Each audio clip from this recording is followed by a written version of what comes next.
এরপরে আপনি সূরা ফাতিহা পড়লেন, পড়ার পরে আমিন বললেন, বললেন না? রাসূল সাল্লাল্লাহু আলাইহি ওয়াসাল্লাম বলেছেন, ইদা ওয়াফাকাত তামিনুহু তামিনাল মালায়েকা, 780 নম্বর হাদিস সহিহ বুখারীর।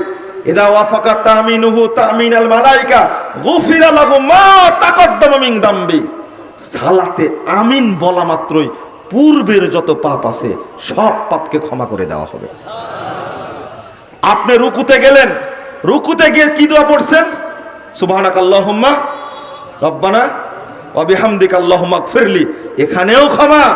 আল্লাহ তোমার পবিত্রতা ঘোষণা করছি, তুমি আমাকে ক্ষমা করো। উঠে কি বললেন? রব্বানা লাকাল হামদ হামদান কাসীরান তাইয়্যিবান মুবারাকান ফি। এই দোয়াটা এতই ফজিলতপূর্ণ যে রুকু থেকে উঠে যদি কেউ এই দোয়া পড়ে, রাসূল সাল্লাল্লাহু আলাইহি ওয়াসাল্লাম বলেন গুফিরা লাহু মা তাকদ্দামা মিন দামবি, ও জীবনে যত পাপ করেছে সবই ক্ষমা করে দেওয়া হবে।